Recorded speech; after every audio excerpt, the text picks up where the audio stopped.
Toy Story 3. It's extremely rare that an animated film would make it as far as a third movie in their franchise. Shrek managed to do that once, but then he failed. Horribly. And now, Pixar decided to take the risk with their Toy Story franchise. How did they pull through? Let's find out. The story. In this one, it answers to us two questions about toys. How do they feel when the kid they play with is all grown up, and how do they feel in a daycare center? Both of these questions are two totally different genres of their own. One is action-packed and epic, while the other one is heartwarming. What makes it amazing is that Pixar manages to mix these two genres together with a little bit of everything else and make it incredible. For the flaws, though... nope, no flaws here. What else can I say? This is just one hell of a story that really brings you in the second it starts. The animation. Well, it's what you'd expect from Pixar. It's amazing in every way. But let me elaborate more for this film. Pixar usually gives us films that brings us where we've never been before, which in this case, a toy in a daycare center. And they've done it perfectly. Also, every fabric and every material made from the characters are so realistic, like you couldn't believe more that this bear looks so soft and huggable.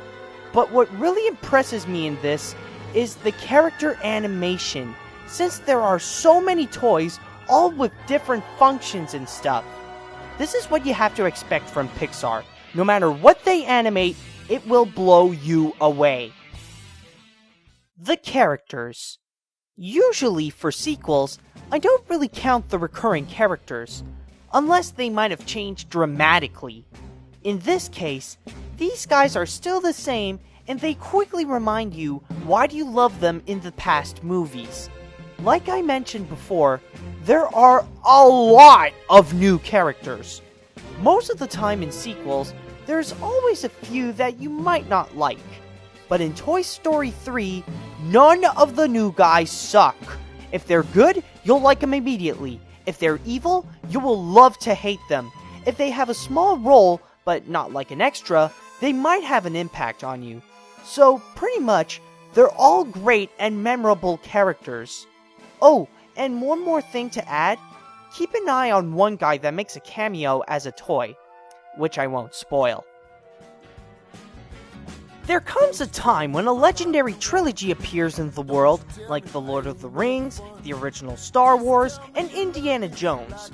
For the first time ever, Toy Story is now ranked up with them as the first animated legendary trilogy.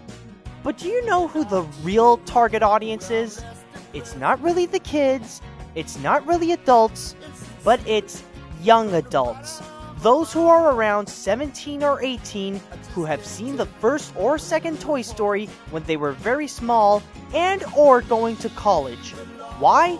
Because they can easily replace Andy as themselves and Woody as their favorite toy during their childhood.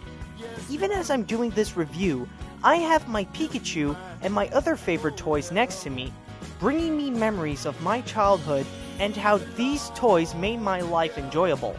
Now close your computer and go watch it now. I don't care if you have already seen it, go watch it again. Because this is not an amazing film, it's a Pixar film.